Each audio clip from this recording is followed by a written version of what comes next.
Yeah! All right. Yeah!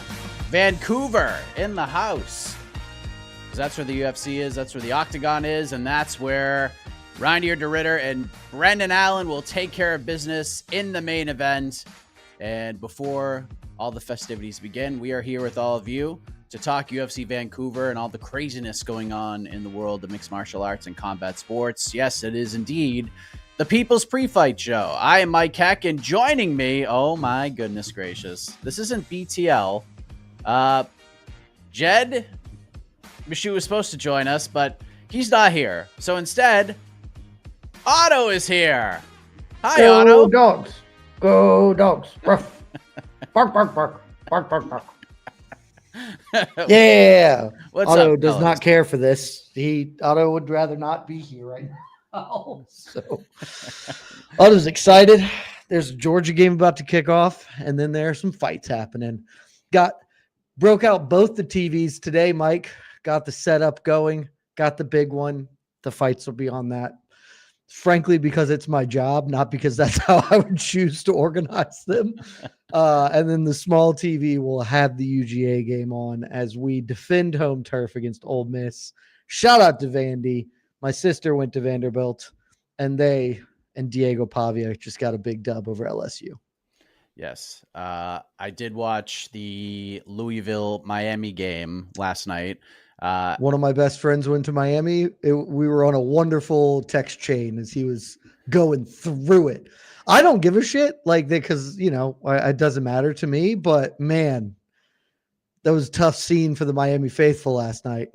Yeah, I watched with a couple of Georgia fans because obviously there's a lot of Georgia fans here in South Carolina. They were loving every second of it. Carson Beck throwing all those interceptions made them very, very happy. But it seems like you're kind of okay with Carson Beck. I don't have any issues with Beck. I didn't love him as a quarterback for us anyway. I think he's obviously very talented or whatever, and I can't blame him. I as a quarterback with hopes of being drafted in the first round can either have Mike Bobo ruin my career by calling the dumb shit plays that he does. Man, all the pro scouts are really going to love to see how I throw 13 screen passes a game, or I can go to a real OC at Miami and, chuck the ball up to the Malachi kid. I can't think of his actual name, who's awesome. Who's apparently unbelievably great. So don't blame him at all. It was a fun game, but the unfortunate thing that happened as that game was wrapping up is we found out the unfortunate news. Duke Roufus passing away at the age of 55, that was wild. Man. Out of all the things I sort of expected to see yesterday, if you said, Mike, list the first 1,000 things of news you might actually see today, Duke Roufus passing away at 55 years of age was not on the list of things. Just really sad news. If you guys missed it, it's on MMA Fighting, but we had heard through the grapevine that may have been the case. And then the post started coming up on social media. And then Scott Jaffe, who was a longtime business partner, posted the news on Facebook and confirmed that Duke Roufus, quote, world-renowned top MMA coach, founder, and namesake of Roufus Sport MMA Academy, passed away peacefully in his sleep. Duke was more than a celebrated trainer and champion kickboxer. He was a mentor, innovator, father, and friend whose influence transformed the landscape of mixed martial arts. His knowledge, charisma, and passion inspired countless fighters to reach heights they never imagined possible. From world champions to first-day students, everyone who crossed his path felt his genuine care and unwavering belief in their potential. His loss leaves an irreplaceable void in the sport and in the hearts of all who knew him. Man, this just, I was just shocked by all of this, Jed. What was your reaction? Because, man, just did not see this one coming. I mean, shocked is the right one. It was just this came out of nowhere. By all accounts, seemed like a good dude. Obviously a terrific coach. So a huge loss to the sport. And then selfishly, my honest, one of my immediate thoughts was, holy shit, he's 55. God damn. That is not that far away from my life either. I think like I talk about with my friends sometimes, we've all got family members getting older. When your 90-year-old grandfather passes, it's sad, but that's not a tragedy. Duke is still on the side of this is too young. Like it is a tragedy for him to pass. As best I can tell, it said in his sleep. So at least I guess, some comfort there, but just terrible. Yeah. Horrible news. Rest in peace, Duke Roufus. Condolences to the family. Anyone who trained there or trains there now, anyone who's been cornered by him or coached by him. A lot of people just feeling it today. So, and rightfully so. I met Duke a couple of times, just couldn't have been nicer to me. And yeah, very, very sad news. And obviously very hard to transition from that and talk about fighting, but we have a job to do, and that's what we're going to do here. This is the People's Pre-Fight Show, so fire in those questions, super chatters. Get to the top of the line, and we have one right out the gate from FA's 007. What's up with Ilia and Paddy being rumored for January? It's what I've been telling you since literally the moment Ilia, honestly, even before Ilia won the belt. When Paddy won his last fight, I was like, yeah, so this was going to happen, and they're going to wait until the new deal. It's not confirmed yet. Mike obviously can speak more to stuff like that, but this is obviously the fight they would like to kick off the new partnership because it's probably the biggest in-division fight they could make right now. Yeah. It won't surprise me if this is the fight that happens. I know there's certain media members who are very tight with Ilia Topuria, essentially are like part of his team in some ways. They reported maybe Justin Gaethje was going to get the shot. And even if they go that route, it wouldn't surprise me. To me, this is all going to come down to what Ilia wants. Like if he fights on that card, I think he's going to have the pick of the litter. And I think he's probably going to choose Paddy because that's just a bigger fight for him. And Gaethje's probably Gaethje's exciting, but doesn't get the same buzz as a Paddy fight would. And Arman is fighting Dan Hooker. And, sure, Ilia could still play I fight Arman after Arman headlines against Dan Hooker and potentially goes 5 rounds with him. Then Ilia could be like, yeah, now I'll fight him in January. Take it or leave it kind of a situation. But yeah, I think Paddy is the biggest fight, the bigger way to go. And we'll see if that comes to fruition. That's going to be a tough one to confirm all the way around for us. I can assure you of that. My belief is Paddy is the first option, but it's not an option that they are going to move heaven and earth for. If Paddy asks for too much, if the timeline doesn't quite line up, then my guess is Gaethje's a quick second phone call. And that's just how it'll go. And I think we're going to get Paddy because this is Paddy's chance. I mean, everyone and their mom is going to pick Ilia Topuria. I'm going to pick Ilia Topuria.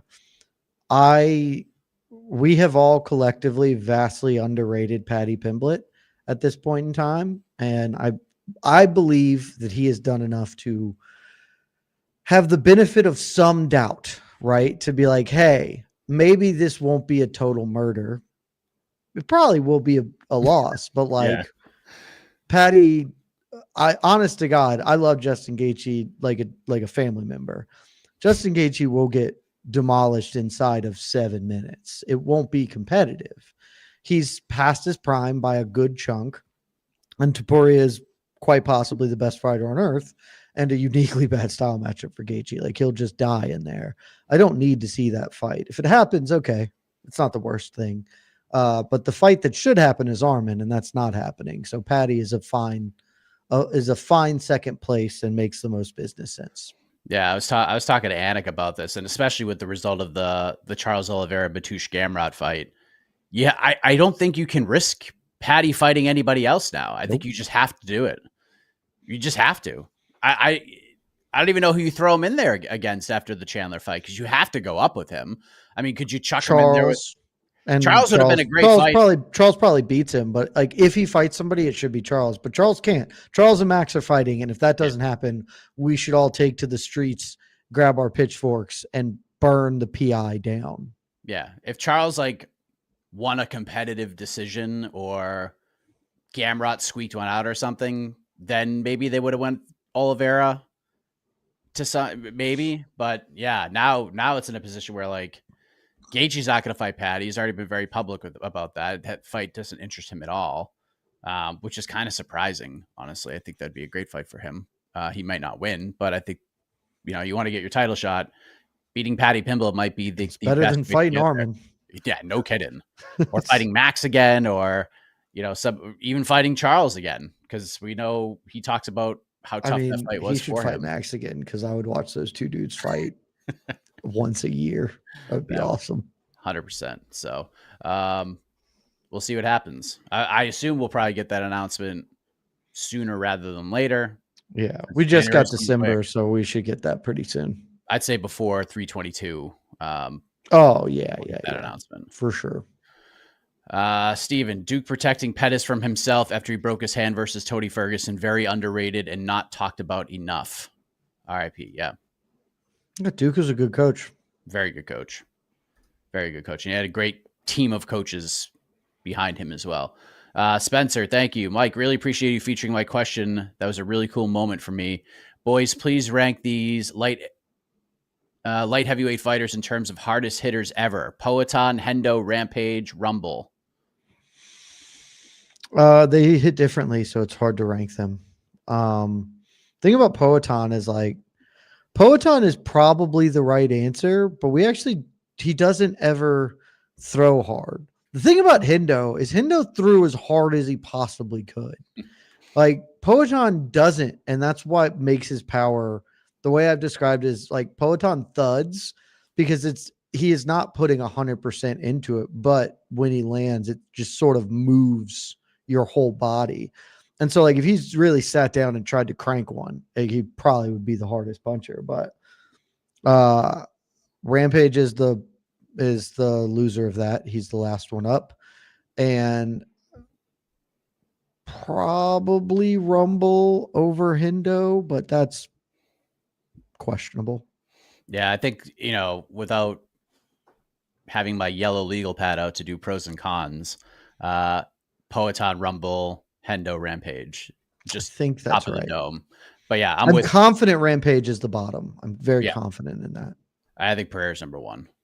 And I have a strong inkling that Pereira is number one as well. Yeah. Another good question. All right. Let's see. Rampage wasn't that heavy of a puncher. He did hit hard. I'm not here to pretend that, but he didn't have a lot of holy shit knockouts. The ones that are he was just a powerful man. He slammed people, and that was cool. Yeah. All right. Forrest Daniels, do you think Merab can beat Volkanovski if he moves up, and why? Interesting question. Maybe I would say no is the most likely outcome. Because in his prime, Volkanovski would just slaughter. Yeah. Merab. He's a uniquely terrible matchup for Merab in his prime. But he's also a bad matchup for almost everybody in his prime. Volkanovski, at his peak, is one of the best fighters I've ever seen. So that's not a knock on Merab. He would be giving up Merab's almost small enough to make flyweight. So he's giving up a good chunk of size to Volk. Even today, if they fought next month or whatever, I would favor Volk. But I'm convinced Volk is old, and he's just so good that you can't see it. And you see all-time great fighters. Anderson Silva was old for well before Chris Weidman put him down. And in hindsight, you can go back and be oh yeah, he definitely was he had lost his fastball for the tail end of his title defenses. I think Volk is there. He's just so talented, so smart that he was able to, beat a Diego Lopez.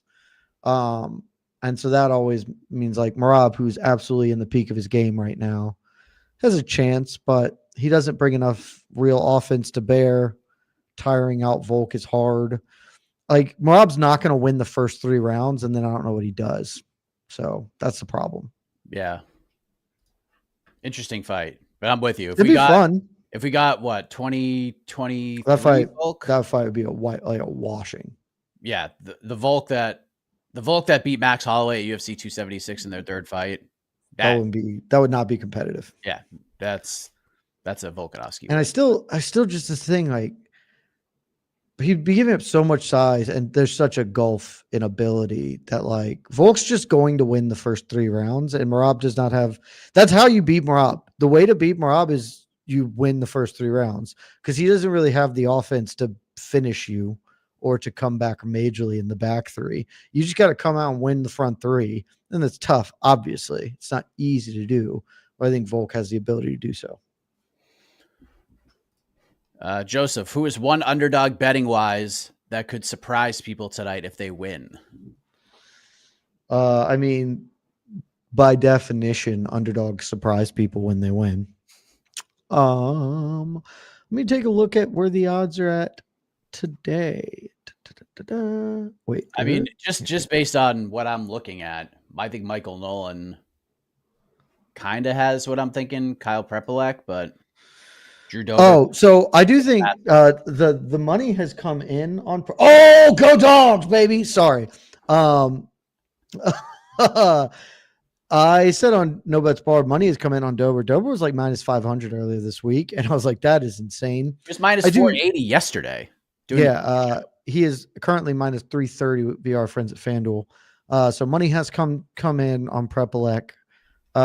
I still favor Dober to win, but the nature of how Drew Dober fights, and he's not on the best run right now either. So like that fight's going to be over in 8 minutes. Like they're going to settle it inside of 8 minutes.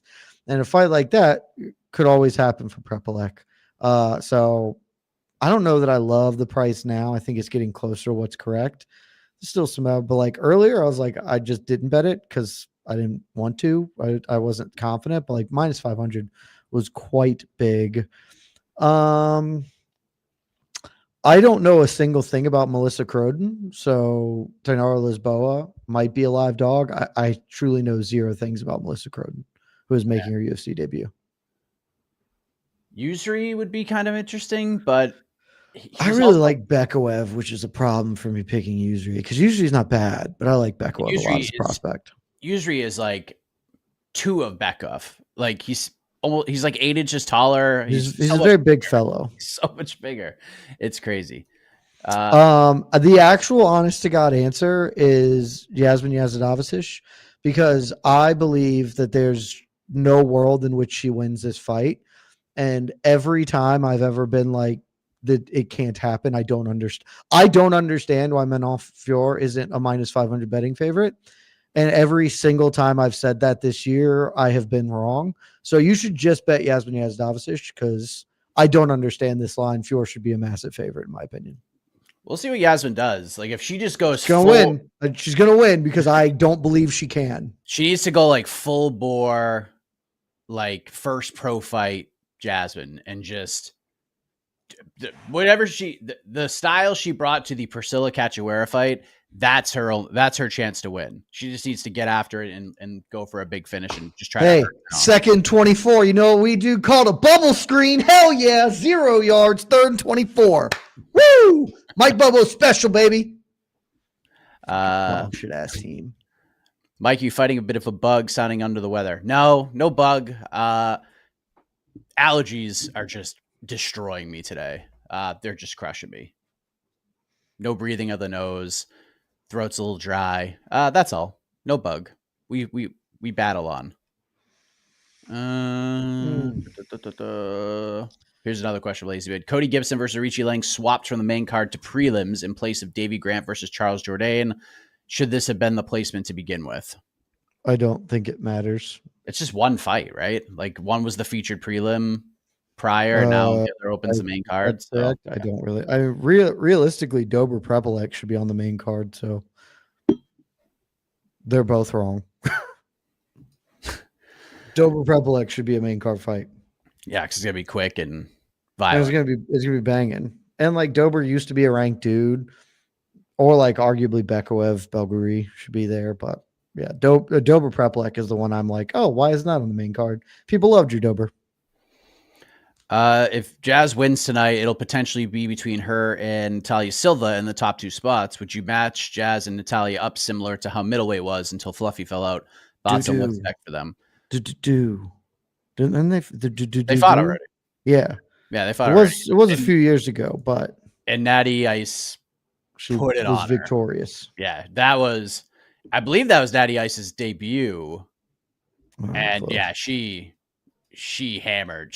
That was like one of those like debuts who just like, oh shit, she's really good. We should probably keep an eye on her. And yeah, I think Natty's ahead of her right now. Like she just is. It's not. It's not even a question. She's ahead of her, unless Yasmin comes out and spinning wheel kick Terry Adams. Manal. She ain't jumping Natty. Yeah, if she dominates and finishes Minon and the fight is not competitive, then she's got a chance. But Mike, you'll never guess what we followed up that bubble screen on 2nd and 24 with. A run up the middle. A draw up the middle for no gain, kick the field goal. It's the best. Mike Bobo is a terrorist, and I hate him. I hate him. Steven, Jed, you don't sound fired up. RDR fight night, boys. Let's effing go. It's 6:45 a.m. Oz time on a Sunday, and you know frothy beers are happening. What would it take for Pants to secure that number 1 pound for pound spot? Important to note here, I am fired up, but the fight night, RDR is not fighting for 6 hours. But as you see over my shoulder, or you don't because of this camera angle, I've graded this as 6. This is 6 fights above replacement. I think this is a very good card. If I was in Vancouver, I would be in attendance. I think that you will have a good time on this fight night card. My level of enthusiasm is tempered because I'm never excited when I watch Georgia play football because I know that it's not a happy experience. And Georgia's playing football right now. And so the next 3 hours and a half of my life will be mostly filled with anger and sadness. And perhaps at the end, relief should we find a way to get a victory at home in spite of our huge coaching fails. As for what it would take to get the man into the top spot, nothing. I have him currently ranked as the top pound for pound fighter in the world. So for me, nothing. He's done it. Now, he will not be the top pound for pound fighter in the world probably by the end of this month or by next month for when Islam, I suspect Islam beats Jack. And if Islam beats Jack, he's taking it and that's it. And there's really nothing that Pants can do at that point in time. But, no shame. The top of the pound for pound mix right now is a lot of really good dudes in there. For sure. Thank you, Steven. Spencer, gentlemen, I've wanted to ask you guys this forever. There's a lot of champs with unbeatable vibes right now. Who is the first to lose? Pants, Merab, Ilia, Islam, Chimaev, or Aspinall?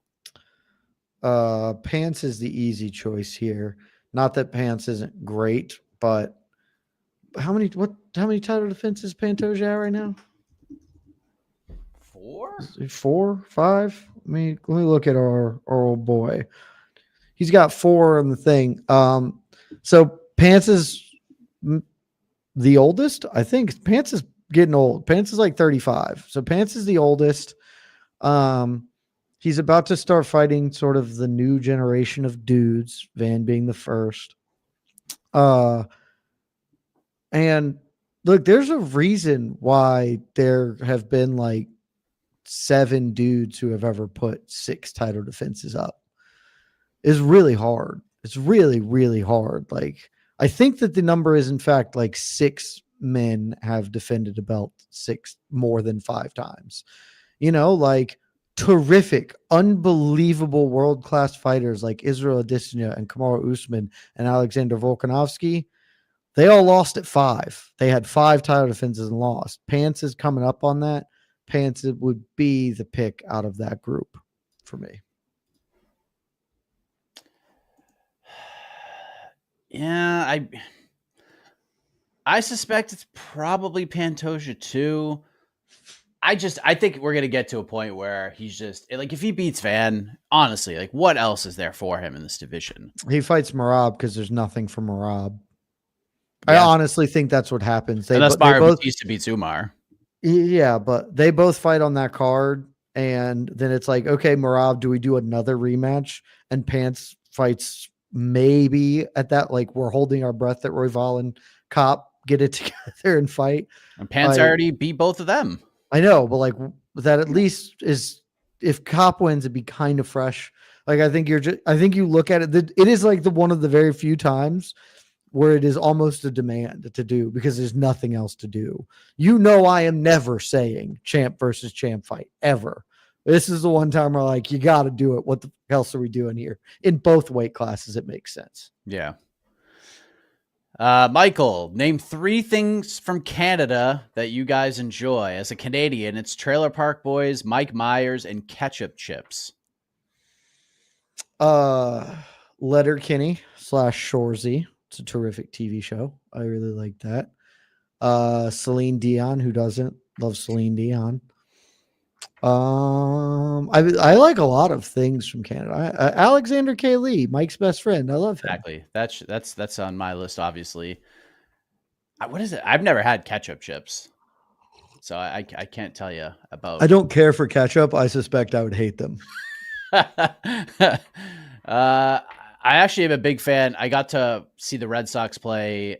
I think it's called the Rogers Center now, but it used to be Sky Dome. What a fun place that is. Great stadium. Great place to watch a ball game. So that's there. Yeah. Surely it can't be called the Rogers Center. That's where they're at. Rogers Arena. I think Rogers Arena is where they're at this weekend. Well, this is Rogers Center.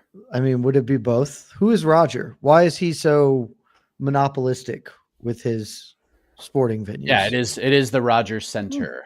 That is the old Sky Dome. There are other venues with similar names, such as Rogers Place in Edmonton, the Rogers Center for the Arts at Merrimack College. Roger, freaking calm down, bro. Yeah. Let other people have things. Enough is enough. Go Canada.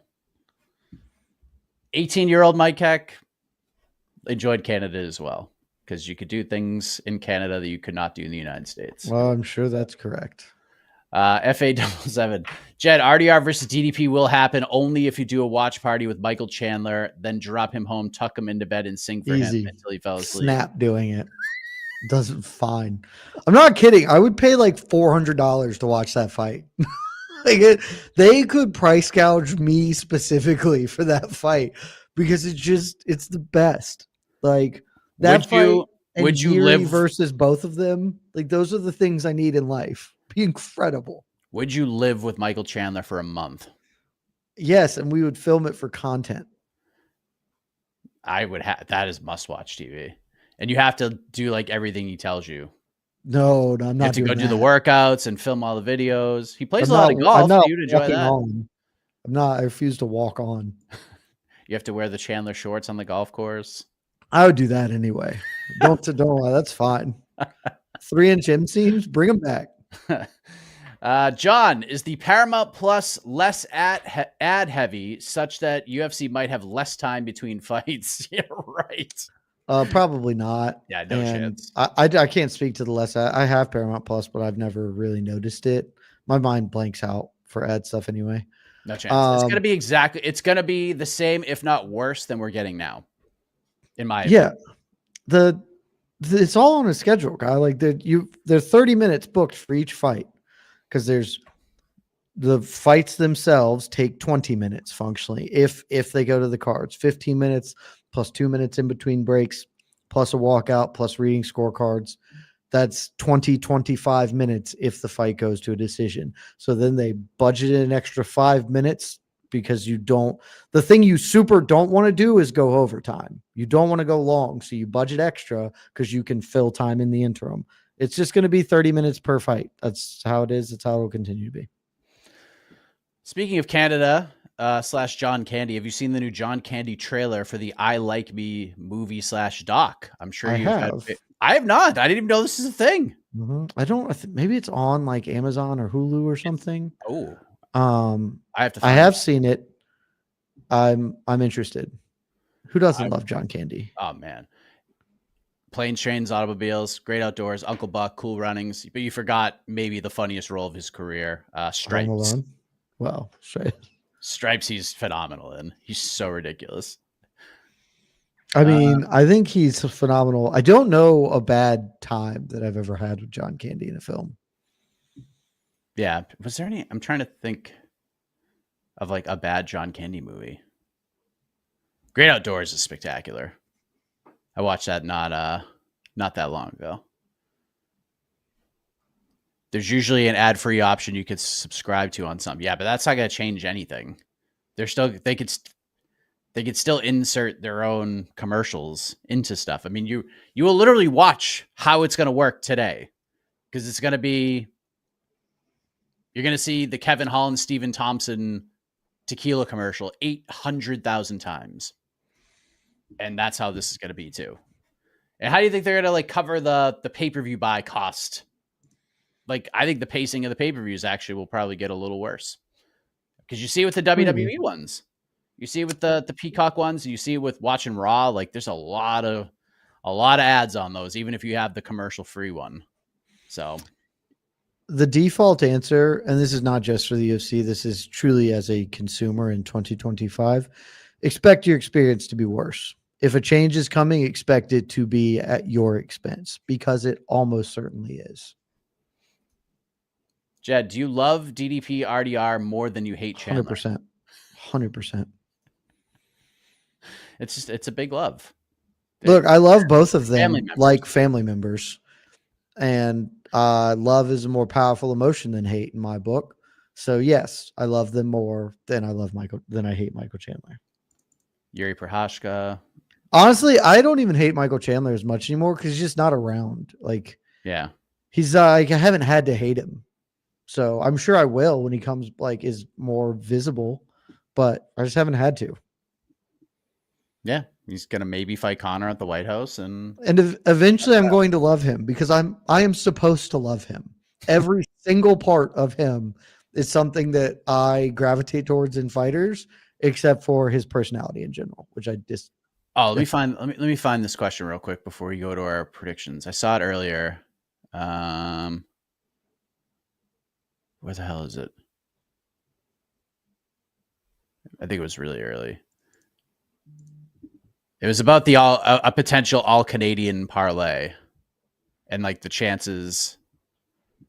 Wow, there's a lot of questions. Shit, a lot of comments. Where is it? So basically, the question was: what do you rate the chances that every Canadian on the fight wins? Oh, extremely low. Do we count Brendan Allen, who is, yes, American, but he's representing Canada? No, we don't count Brendan Allen. We don't count Brendan Allen. Mike Malott, I think, has a really good chance to win. Eamon Zahabi certainly can win. Yasmin can't win, so she's going to win. Jourdain can win. Nelson, that's just a coin flip fight, straight up. Prepelec, big underdog, can win. Is that it? Oh, and I have never seen 1 second of a Melissa Croden fight. I cannot speak to that. I would say it's not impossible, but again, I think Jasmine's going to ruin it, which means she's going to be the easiest bet of the night. Yep, Malott, Zahabi, Jazz, Jourdain, Kyle Nelson, Prepelec. Yes, and Melissa Croden. I'm picking. Did I pick Croden? I picked Croden in the dark. I have no clue if it's a good call. Yeah, that's why I picked Lisboa. Oh, get it! God damn it! Fumble. We didn't recover. Damn it! All right. Bonus predictions, Jed, as Tainara Lisboa walks her way to the hallowed octagon. Terrific.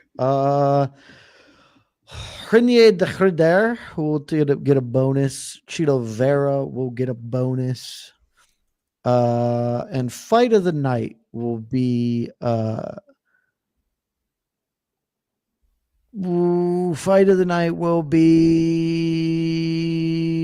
Favola Nelson. It was really between that and Dober and Prepelec, which is basically the same fight. Tackle him. Stop letting that happen. I'm upset. Hang on 1 second. Just conversing with my best friend right now. Bonuses, I'm going to go Danny Barlow, Matt Favola, fight of the night, RDR versus Brendan Allen. That's what I'm going with. So that brings us to the main card. I do think the main event is actually going to be really fun. Not a lot of people may believe me, but I have a feeling that Brendan Allen's just kind of get after it and go I for think broke, that'll be fun. and that'll be spectacularly fun. So until RDR finishes him, which is what I think is going to happen. So let's talk about the aforementioned main card. We kick things off with. Let me just pull this up real quick. How do you miss that tackle, you stupid bastard? The blitzing linebacker just ran past, like didn't get chipped, just ran straight past the quarterback. Unreal. His literal job was to tackle him on that play, and he's just like, I'm good. Why don't you run into the end zone? What if you do that? It's going to be a fun time in the I hate everyone. So mad already. All right. The main card will kick off with a Canadian, Kyle Nelson, moving up to lightweight, taking on Matt Frivola. Kyle Nelson, minus 112, slight favorite. Matt Frivola coming back at minus 104. Essentially a coin flip. I already sort of gave my pick away. I'm going Matt Frivola KO round 1 because, he's a lightweight that has fought pretty good lightweights. And I'm going just based on that.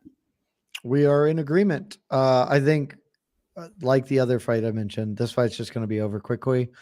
And Frivola can get got, but I'll give the advantage on size, so I'll side with him. Yeah, that's going to be... Sorry, Connor. Wicked fun. Our good friend Connor Burke's about to get knocked out by Matt Frivola. We stick with the Canadian theme, and in the bantamweight division, Charles Jourdain, the minus 190 favorite, faces the always tough, dangerous Davy Grant, who comes back at plus 160. And I don't have an upset alarm, but if I did... Hold on, I think I got something here. A gong. Oh my God. Oh, good. We threw at the line of scrimmage again. We've never fucking thrown a pass further than 4 yards downfield. Davy Grant via decision, and just a gritty. This guy just always continues to find ways to win. Very entertaining fight. Going with the chalk and Jourdain. I think the fight will be okay. Jourdain's just a little flashier, a little longer. I think he can have a little more success on the feet, eke out a decision. No confidence in this pick whatsoever. Yeah, it's a tough one to call, but I think if I'm betting, I think Davy Grant's probably the bet, just because I do think there's a little bit of value. I think this is dog or pass. Yes. We go to the women's flyweight division. Recent title challenger Manon Fiorot, minus 230 favorite. These odds, of course, courtesy of our friends at FanDuel. The comeback on the Canadian Jasmine Jasudavicius plus 190. I think we're on the same page here. I'm going Manon Fiorot with a Manon Fiorot like decision. I have Fiorot on decision. I have a 7 bet on it. Mostly, though, this is the climb. So the over 2.5, which is basically Fiorot's hit the over 2.5 every fight other than her first 2 UFC fights. And Yasmin in 8 of her 10 UFC fights has hit it. And in one of the ones that she didn't, she literally missed it by 2 seconds. So the over 2.5 minus 450, step 4, the climb. I'm much more concerned about that hitting than I am Fiorot winning. Fiorot should win this fight. If she doesn't, it'll just continue the hot streak of me not knowing a goddamn thing. Been on that streak many years myself. Let's go to the men's bantamweight division. Eamon Zahabi representing Canada, the slight favorite, minus 126, taking on Marlon Chito Vera, who comes back at plus 108. Oh my God damn it. We threw the ball downfield and it was a bad throw. I hate everything. Who you got here? Vera and Eamon. I'm going on Chito. I've got him round 2 KO. I've never believed in Eamon. Eamon has made me look very stupid for the last 4 fights as I've not believed in him. Probably will do it again. I loved what Chito talking this week, being like, hey, I just was a little burnt out. I needed a break. So it took this the longest layoff of his career, I think. Feeling re-energized, rejuvenated, ready to go. He's the more dangerous guy, and so I'm going to side with Chito. I'm going Zahabi. You and I talk about this all the time when it comes to Chito. He just doesn't.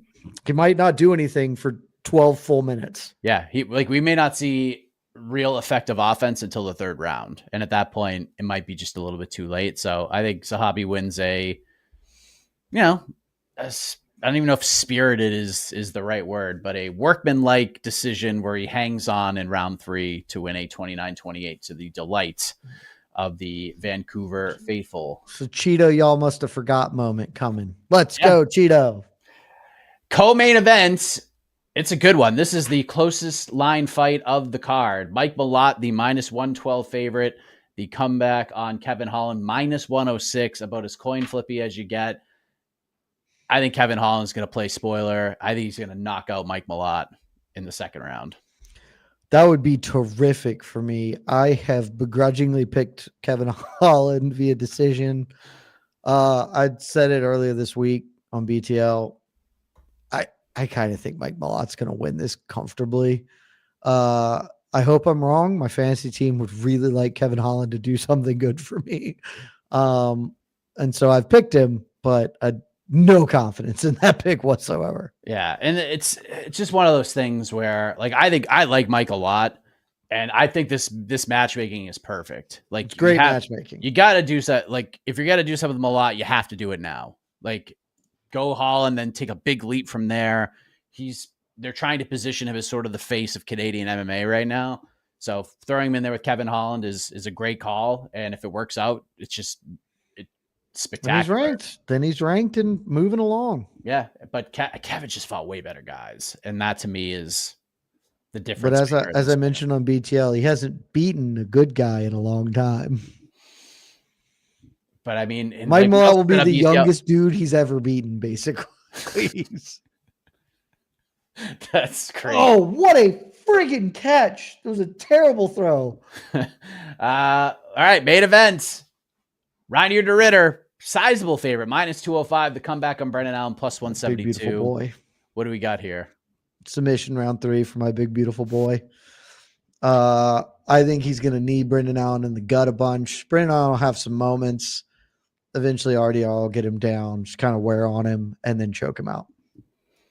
Yeah, pretty much the same. I think these two are going to beat the shit out of each other for about 17 and a half minutes, and then RDR lands maybe the 6th knee to the sternum of the fight, and Brennan just kind of runs out of steam, and RDR chokes him out round 4.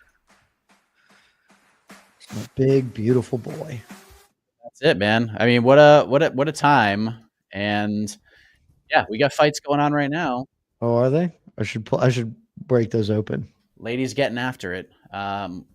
Melissa Croden, Tainara Lesbua, getting ready to do the thing. They're in the first round. We got some busted up faces a little bit. Some noses, a little eye wear and tear. Oh, Croden's big. Okay. Yeah. Big lady. We love a big lady. Oh, good jab. Yeah. All right, Croden. Oh, some spinning. Literally the first time I've ever seen her fight at all. So yeah, she's physical. She's a big old lady. Let's go Canada. Go Canada indeed. So we will be back, Jed and I. Also, shout out somebody, Joseph Bosa just put it in there. I watched the ceremonials yesterday for work or whatever. And Melissa Scare Croden, terrific nickname. We stand that. Scare's a great nickname. If your last name's Croden. Love that. Well played. Well done. Enjoy the fights. And Jed and I will see you on the post-fight show when it's all said and done. Jed, stay calm. Get through Georgia. I mean, we're about to score a touchdown right now. Oh my God, what dumb shit are you doing? Cash, throw the fucking ball. God damn it. Oh, we do the stupidest shit constantly. Constantly. A toss sweep to the short side in 2nd and goal on the 5-yard line. Except for, I think it was set up to be a trick play and Cash is supposed to throw it, and instead he just loses 4 yards. What's happening? I'm so mad. I'm so mad right now. All right, we're not going anywhere. We're going to see what happens at the end of this drive. Well, it's 3rd and 8, and we just took a timeout, or the quarter ended, so we should go somewhere now. All right. Enjoy the fights, everybody. Oh, my God. I love you all. I'll see you at the post show. Bye.